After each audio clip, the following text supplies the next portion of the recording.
പകൽ ദൈവസന്നിധിയിലായിരിക്കുവാനും ആരാധിക്കുവാനും കർത്താവിന്റെ അവസരത്തിനായി നദിയോട് സ്തോത്രം ചെയ്യുന്നു. ദൈവത്തിൻ്റെ കൃപ നമ്മുടെ മേലെയും പകരട്ടെ എന്ന് പ്രാർത്ഥിക്കുന്നു. നിങ്ങളെ അറിഞ്ഞിരിക്കുന്നത് പോലെ ചൊവ്വയും ബുധനും ഡിസ്ട്രിക്ട് കൗൺസിലിൻ്റെ വാർഷിക കോൺഫറൻസാണ്. ദൈവദാസന്മാരുടെ യാത്രയിൽ ദൈവം കൂടിയിരിക്കുന്ന സഭാപ്രതികളെയും ക്ഷമതയോടെ കൂട്ടിവരുത്തണം. ആ കോൺഫറൻസ് അനുഗ്രഹമായി തീരുവാനായിട്ട് നിങ്ങൾ പ്രാർത്ഥിക്കണമെന്ന് പ്രത്യേകം ഓർപ്പിക്കുന്നു. ദൈവത്തിന് സ്തോത്രം.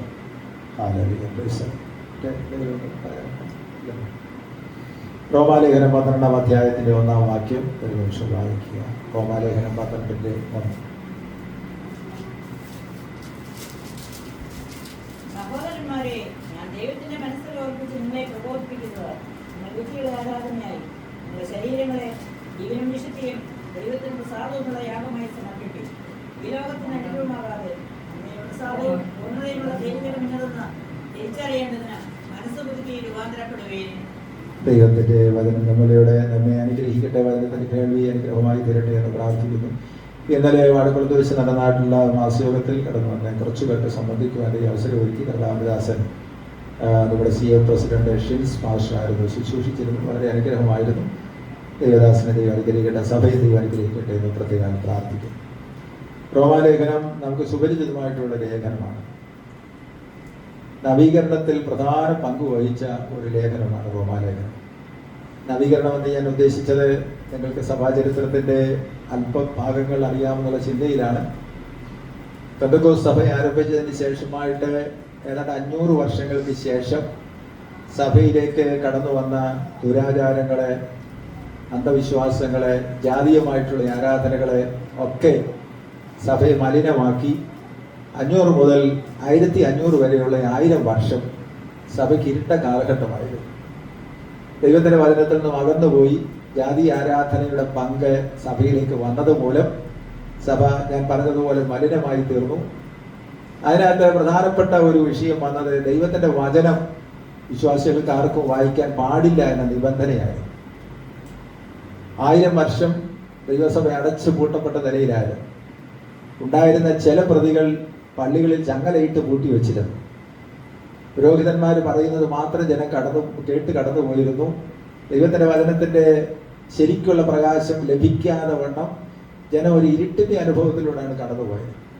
ആ കാലത്തെ അന്ധവിശ്വാസങ്ങളും അനാചാരങ്ങളും ബാബിലോണിയ ആചാരങ്ങളും സഭയ്ക്കകത്ത് കുറച്ചുകൂടെ ബലപ്പെട്ടു. അതിൽ ഏറ്റവും ഒരു പ്രധാനപ്പെട്ട വിഷയമായിരുന്നു ഈ പാപമോചന ചീട്ടെന്ന് പറയുന്ന ഒരു പരിപാടി. യൂറോപ്യൻ രാജ്യങ്ങളിലാണ് കൂടുതൽ ഇത് പ്രചാരത്തിലായത്.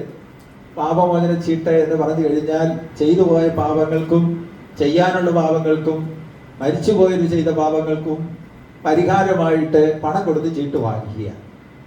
അങ്ങനെ പണിഞ്ഞ ഒരു ദേവാലയമാണ് ലോകത്തിലെ ഏറ്റവും വലിയ ദേവാലയം എന്ന് അറിയപ്പെട്ടിരുന്ന സെന്റ് പീറ്റേഴ്സ് ബസിലിക്ക. ഇന്നും അത് തന്നെ ഒരു വലിയ ആലയമായിട്ട് നിലകൊള്ളുകയാണ്. അത് പാപമോചന ചീട്ട് വിറ്റ് പണം കൊണ്ട് പണിഞ്ഞ ഒരു ആലയമാണ് സെന്റ് പീറ്റേഴ്സ് ബസിലിക്ക എന്ന് പറയുന്നത്. ഞാൻ പറഞ്ഞല്ലോ, 1000 വർഷം ഇത് തുടർന്നു. പാപമോചന ചീട്ട് ഏറ്റവും കൂടുതൽ വിറ്റഴിഞ്ഞത് യൂറോപ്യൻ രാജ്യങ്ങളിലാണ്. ആ കാലത്ത് 15-ാം നൂറ്റാണ്ടിൽ ജനിച്ച് 16-ാം നൂറ്റാണ്ടിന്റെ ആരംഭത്തിൽ ചില വർഷങ്ങൾ ജീവിച്ചിരുന്ന ഒരു ദൈവദാസനായിരുന്നു മാർട്ടിൻ ലൂതർ എന്ന് പറയുന്ന ഒരു മനുഷ്യൻ. മാർട്ടിൻ ലൂതർ കത്തോലിക്ക സഭയിലെ ഒരു വേദശാസ്ത്രജ്ഞനായിരുന്നു, ഒരു പ്രൊഫസറായിരുന്നു, ഒക്കെ ആയിരുന്നു. അദ്ദേഹം പഠിപ്പിച്ചുകൊണ്ടിരുന്ന പുസ്തകങ്ങളിൽ ഒരു പ്രധാനപ്പെട്ട പുസ്തകം റോമാലേഖനമായിരുന്നു. ആ റോമാലേഖനത്തിലെ ഒരു ഭാഗമാണ് തന്നെ നവീകരണത്തിലേക്ക് നടത്തിയത്. നവീകരണം എന്ന് പറയുമ്പോൾ സഭയ്ക്കകത്ത് വന്ന അനാചാരങ്ങളും അന്ധവിശ്വാസങ്ങളും മാറ്റിക്കളഞ്ഞ് ബാബിലോണിയ പാരമ്പര്യങ്ങളിൽ നിന്നൊക്കെ വിടുതൽ പ്രാപിച്ച് ആദിമസഭയുടെ ആരംഭകാലത്തെ അനുഭവത്തിലേക്ക് മടങ്ങിപ്പോകാനായിട്ടുള്ള ശ്രമം നടത്തുക എന്നുള്ളതായിരുന്നു നവീകരണം കൊണ്ട് ഉദ്ദേശിച്ചത്. അതിന് പ്രധാനപ്പെട്ട പങ്ക് വഹിച്ചത് മാർട്ടിൻ ലൂതറായിരുന്നു. മാർട്ടിൻ ലൂതർ പഠിപ്പിച്ചുകൊണ്ടിരുന്ന റോമാലേഖനത്തിന്റെ ഒരു ഭാഗം തന്റെ ഹൃദയത്തെ സ്പർശിച്ചതാണ് നവീകരണത്തിന്റെ പ്രധാനപ്പെട്ട ഒരു കാരണം. താൻ റോമാലേഖനം പഠിപ്പിച്ചുകൊണ്ടിരിക്കാത്ത അവസരത്തിൽ 1-ാം അധ്യായത്തിന്റെ 17-ാം വാക്യമാണ് തന്നെ സ്പർശിച്ചത്. വാക്യം ഒന്ന് വായിച്ചു. 1-ാം അധ്യായത്തിന്റെ 17-ാമത്തെ വാക്യം. ദൈവത്തിന്റെ നീതി വിശ്വാസം ഹേതുവായും വിശ്വാസത്തിനായിക്കൊണ്ടും വെളിപ്പെടുന്നു. നീതിമാൻ വിശ്വാസത്താൽ ജീവിക്കുമെന്ന് എഴുതി അപ്പൊ അവിടെ പറയുന്നത് ദൈവത്തിന്റെ നീതി എന്നുള്ള വിഷയത്തെക്കുറിച്ച് പറയുന്ന ഈ അവസരത്തിൽ പറഞ്ഞു, എന്റെ നീതിമാൻ വിശ്വാസത്താൽ ജീവിക്കുമെന്ന് പറഞ്ഞു കഴിഞ്ഞാൽ പ്രവർത്തിയാലല്ല. വിശ്വാസത്തിന് ശേഷം യേശുവിനെ രക്ഷകനായി സ്വീകരിച്ചതിന് ശേഷം പ്രവൃത്തി വേണം. പക്ഷെ പ്രവൃത്തി കൊണ്ട് ആരും രക്ഷിക്കപ്പെടുന്നില്ല എന്നുള്ളത് ആ വാക്യത്തിലുള്ളത് കൊണ്ട് പ്രവൃത്തി മൂലം അന്ന് സഭയ്ക്കകത്തുണ്ടായിരുന്ന ഓരോ കർമ്മങ്ങൾ മൂലം, പ്രവൃത്തി മൂലം, ചില കാര്യങ്ങൾ ചെയ്യുന്നത് മൂലം, ചില കാര്യങ്ങൾ അനുതാപത്തിന്റെ വഴിയിലൂടെ നടക്കുന്നത് മൂലം, ഏറ്റു പറയുന്നത് മൂലം, തുടർച്ചയായിട്ട് ചില പ്രാർത്ഥനകൾ ചൊല്ലുന്നത് മൂലം രക്ഷിക്കപ്പെടുമെന്നുള്ളൊരു മിസ്അണ്ടർസ്റ്റാൻഡിങ് അല്ലെങ്കിൽ ഒരു തെറ്റിദ്ധാരണ സഭയ്ക്ക് അന്നത്തെ കാലത്തെ പൗരോഹിത്യവർഗം കൊടുത്തിരുന്നത് കൊണ്ട് ഈ വാക്യം തന്നെ ഹൃദയത്തിനകത്ത് ശക്തമായി ഇടപെടുകയും അവിടെ നവീകരണത്തിന് ഒരു വിത്തുമാകുവാനിടയാകുകയും ചെയ്തു. ആ വിത്തെന്ന് പറയുന്നത് ജർമ്മനിയിലുള്ള വിറ്റൻബർഗ് പള്ളിയുടെ വാതിലിൽ 95 തീസിസ് എന്ന് പറയുന്ന 95 കാര്യങ്ങൾ സഭയ്ക്കകത്ത് അന്നുണ്ടായിരുന്ന ദുരാചാരങ്ങളും ബാബിലോണി ആചാരങ്ങളും വചനവിരുദ്ധമായിട്ടുള്ള കാര്യങ്ങൾ രേഖപ്പെടുത്തിയ ഒരു വലിയ പത്രിക വിറ്റൻബർഗ് പള്ളിയുടെ വാതിൽ തറച്ചു വെച്ചു. അതായിരുന്നു റിഫോർമേഷന്റെ നവീകരണത്തിന്റെ തുടക്കം എന്ന് പറയുന്നത്. ദൈവത്തിന് മഹത്വം. അപ്പൊ റോമാലേഖനം ഞാൻ പറഞ്ഞല്ലോ നവീകരണത്തിൽ പ്രധാന പങ്ക് വഹിച്ചതാണ്. അതിന്റെ ഭാഗമായിട്ട് ആണ് നമ്മൾ ഈ വചനം ചിന്തിക്കാൻ പോകുന്നത്. റോമാലേഖനം 12-ാം അധ്യായത്തിന്റെ 1-ാമത്തെ വാക്യം. അവിടെ എഴുതിയിരിക്കുന്ന 1-2 വാക്യം ഞാനൊന്ന് സൂചിപ്പിക്കാൻ പോവുകയാണ്.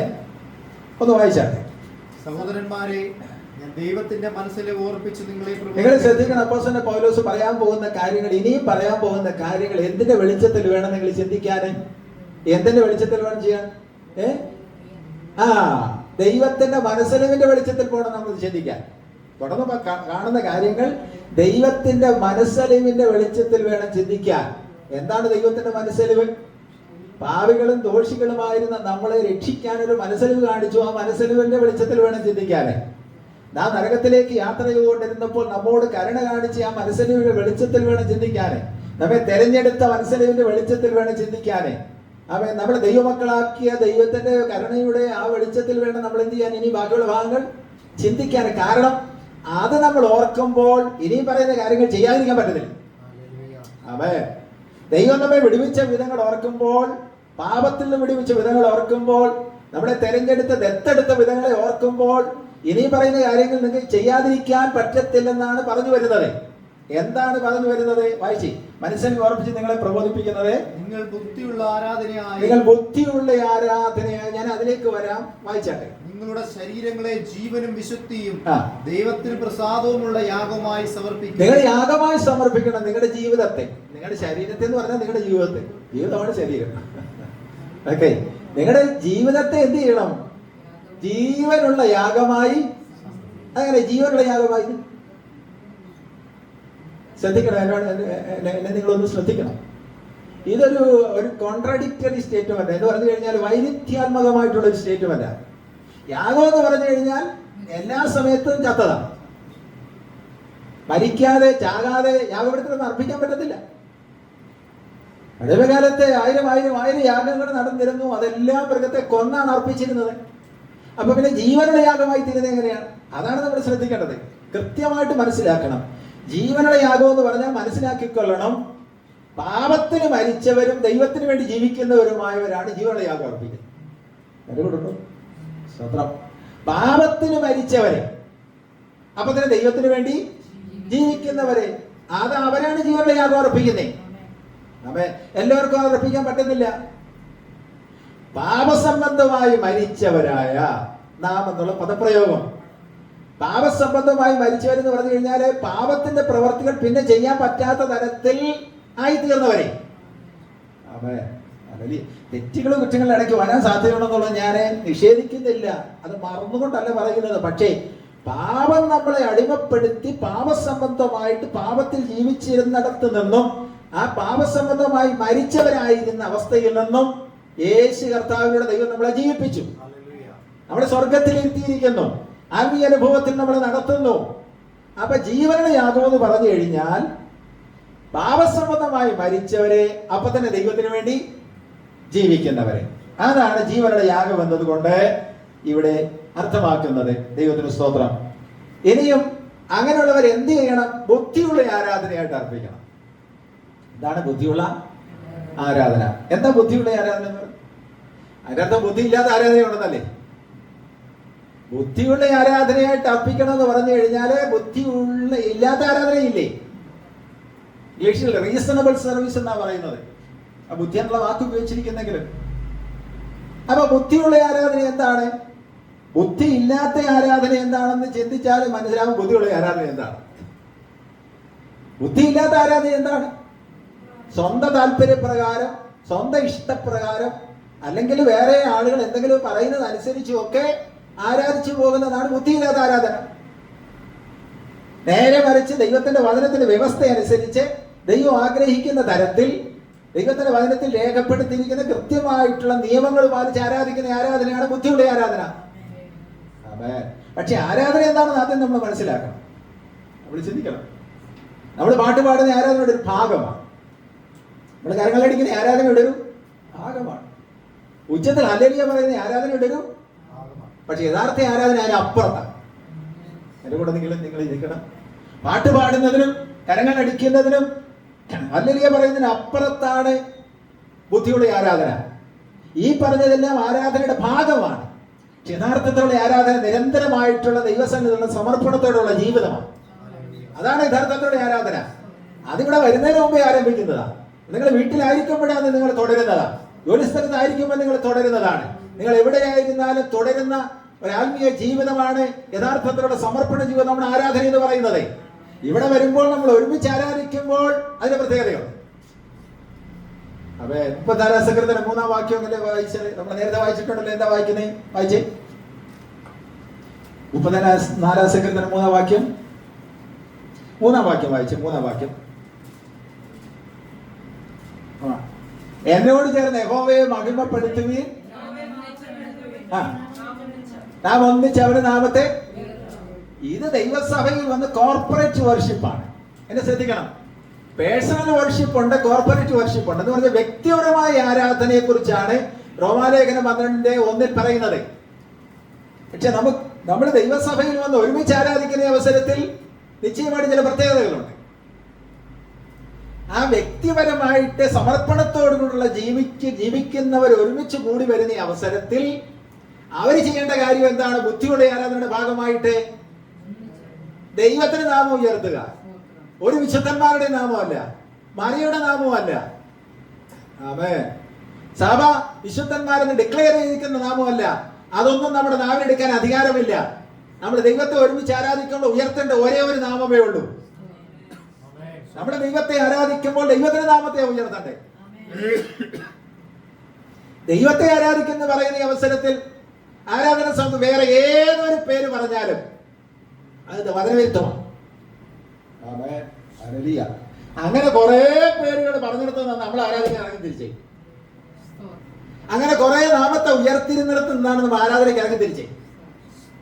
അപ്പൊ ഇവിടുത്തെ ആരാധനയിൽ ബുദ്ധിയുടെ ആരാധന എന്ന് പറഞ്ഞു കഴിഞ്ഞാൽ വീണ്ടും ആവർത്തിക്കുന്നു, വ്യക്തിപരമായി ദൈവത്തിന് സമർപ്പിക്കപ്പെട്ട ജീവിതത്തിന്റെ ഭാഗമായിട്ട് ഒരുമിച്ച് നമ്മൾ കൂടി വരുമ്പോൾ ബുദ്ധിയുടെ ആരാധനയുടെ ഭാഗമാണ് നമ്മൾ ഒരുമിച്ച് ദൈവത്തിന്റെ നാമത്തെ ഉയർത്തുക. ആമേൻ. ഹല്ലേലൂയ. Praise the Lord. അപ്പൊ ദൈവത്തിന് സ്തുതി മാത്രം അർപ്പിക്കുക. അങ്ങനെ ദൈവത്തിന് സ്തുതി മാത്രം അർപ്പിക്കുന്ന അവസരത്തിൽ നിങ്ങളെ ആയിരുന്ന ഇടത്ത് നിങ്ങളുടെ ജീവിതത്തെ ദൈവത്തിന് ആഴമായ നിലയിൽ സമർപ്പിച്ചവരാണെന്നുണ്ടെങ്കിൽ ഇവിടെ വന്ന് ആരാധിക്കുന്ന ആരാധന ദൈവം അംഗീകരിക്കും. ആമേൻ. ഹല്ലേലൂയ. Praise the Lord. ദൈവത്തിന്റെ വചനത്തിന് വിരുദ്ധമായി ജീവിച്ചിട്ട്, ദൈവത്തിന്റെ വചനത്തിന് വിരുദ്ധമായി സംസാരിച്ചിട്ട്, ദൈവത്തിന്റെ വചനത്തിന് വിരുദ്ധമായിട്ട് ജീവിത നിലവാരം പോകാൻ അനുവദിച്ചിട്ട് ദൈവസഭയ്ക്കകത്ത് വന്ന് ഒരുമിച്ച് ചേർന്ന് ആരാധിക്കുന്ന ആരാധന ദൈവം അംഗീകരിക്കില്ല. എത്ര പേര് ഹല്ലേലൂയ പറയുന്നു, സ്വന്തം പറയുന്നു എനിക്കറിയില്ല. അംഗീകരിക്കില്ല. കാരണം എന്താണ്? നമ്മളായിരുന്ന അവസ്ഥയിൽ ആയിരുന്ന ഇടത്ത് നിന്നും ആ നിലവാരത്തിൽ വന്ന് ആരാധിക്കുമ്പോഴാണ് സഭയ്ക്കകത്ത് ബുദ്ധിയുടെ ആരാധന വെളിപ്പെടുന്നത്.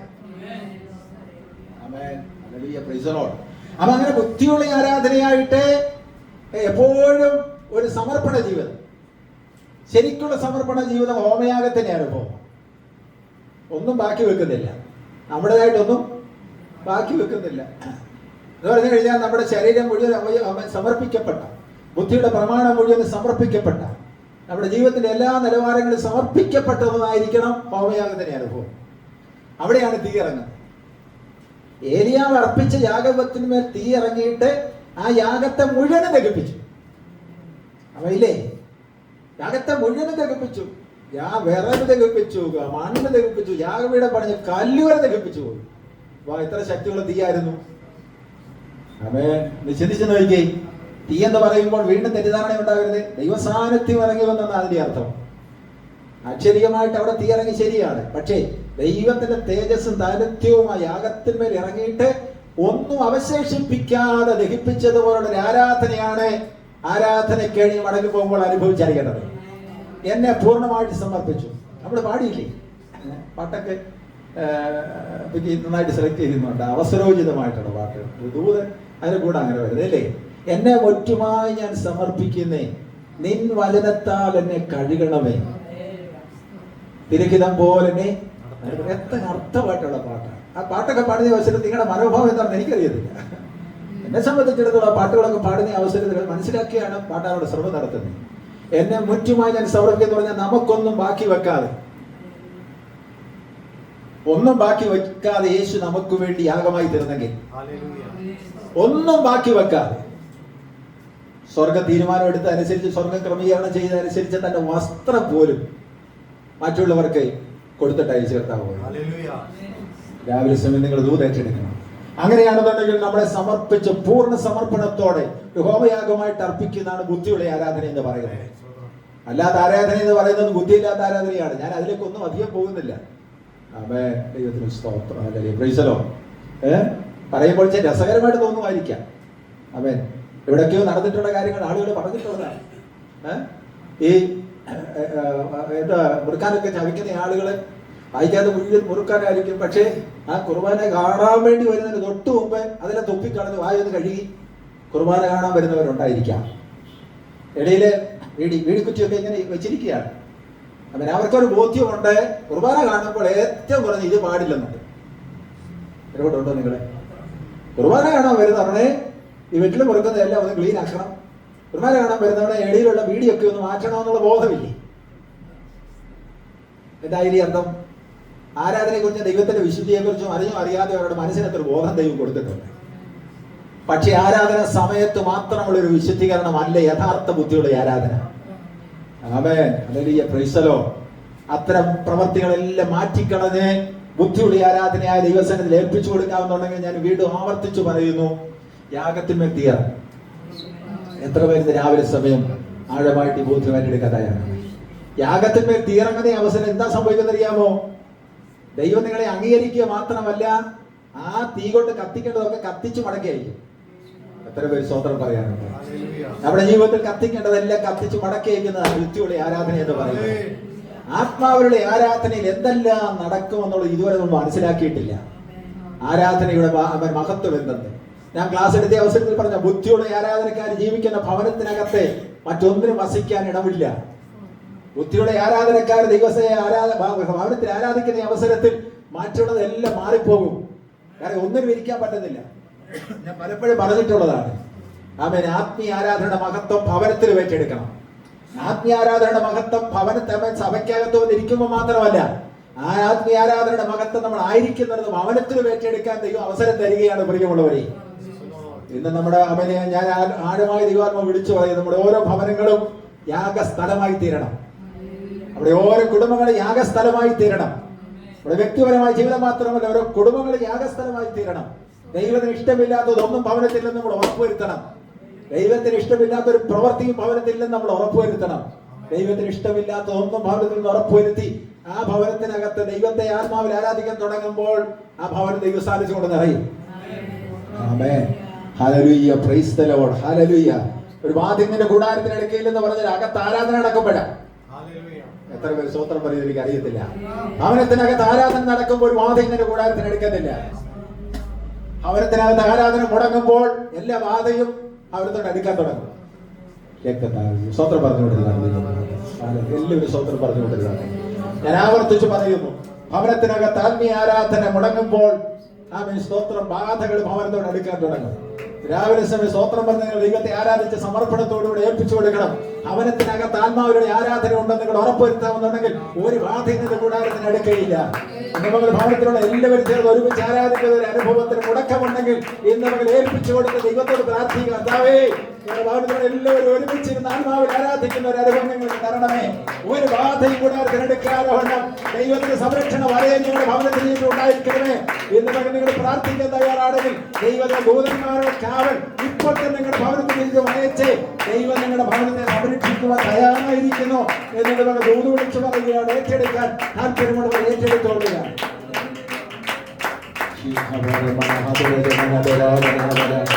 ഓ hallelujah, hallelujah, hallelujah, hallelujah, hallelujah, hallelujah. അങ്ങനെ ഹോമയാഗം അർപ്പിക്കുവാൻ ഒരു പ്രായം ബാധകമായിരുന്നില്ല. ഏലിയ ഒരു ചെറുപ്പക്കാരനല്ലായിരുന്നു, കുറച്ച് പ്രായമുള്ള ആളായിരുന്നു. ശുശ്രൂഷയുടെ അവസാന ഘട്ടത്തിലേക്ക് എത്തിയവനായിരുന്നു എന്നുള്ള നിഗമനത്തിലാണ് ഞാൻ പറയുന്നത്. അവൻ ചെറുപ്പക്കാരനൊന്നും അല്ലായിരുന്നു, പ്രായമുണ്ടായിരുന്നു. പക്ഷെ ഇന്ന് ദൂതന്റെ ഹൃദയത്തിൽ ദൈവം തരുന്നത് ആത്മീയ ആരാധന അർപ്പിക്കാൻ, അഭിഷേകത്തിന്റെ ബലത്തിലുള്ള ആരാധന അർപ്പിക്കാൻ പ്രായം ഒരു വിഷയമല്ല. എത്ര പേരുടെ കൂടെ ചേർന്ന് സ്തോത്രം പറയുന്നത് എനിക്ക് അറിയത്തില്ല. നമ്മുടെ സഭയിൽ കുറേയേറെ പേര് പ്രായമുള്ളവരാണല്ലോ. ഞാൻ മനസ്സിലാക്കിയ സംസാരിക്കുന്നത്, നിങ്ങൾ ആരാധിക്കാൻ സമർപ്പിക്കാമെങ്കിൽ നിങ്ങളുടെ കാലുകൾ ദൈവം ബലപ്പെടുത്തും. ആരാധിക്കാൻ സമർപ്പിക്കാമെങ്കിൽ നാവിനെ ദൈവം ബലപ്പെടുത്തും. ആരാധിക്കാൻ സമർപ്പിക്കാം നിങ്ങളുടെ യാതനകളെ ദൈവം ബലപ്പെടുത്തും. ആരാധിക്കാൻ സമർപ്പിക്കാമെന്ന് നിങ്ങളുടെ കരങ്ങളെ ദൈവം ബലപ്പെടുത്തും. ഇന്ന് മകൾ ആത്മീയ ദൂതേറ്റെടുത്ത് മടങ്ങി പോകണം. അവൻ പ്രായമുള്ളവനായിരുന്നിരിക്കാം ഒരു ഏലിയാവ്. പക്ഷെ ഏലിയാവിന്റെ യാഗാർപ്പണത്തിന് ആ പ്രായം ബാധകമല്ലായിരുന്നു.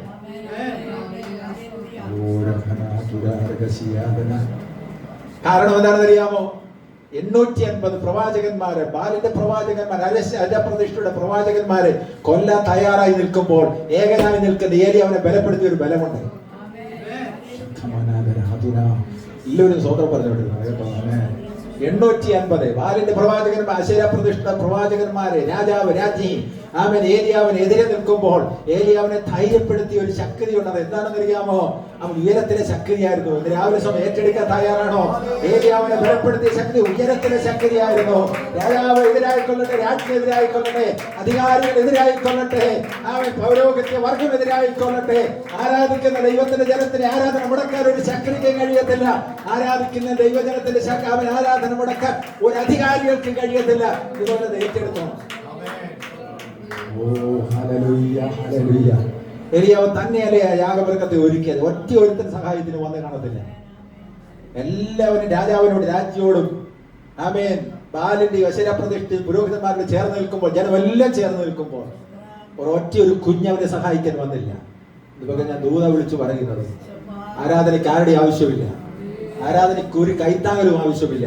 ആരാധനയ്ക്ക് ഒരു പിന്താങ്ങലും ആവശ്യമില്ല. ആരാധനയ്ക്ക് ഒരു വെച്ചുകെട്ടും ആവശ്യമില്ല. ആരാധിക്കാൻ താല്പര്യമാണെന്നുണ്ടെങ്കിൽ ആരാധിക്കാനുള്ള ബലം പകരുന്ന ദൈവമാണ് പകരുന്നത്.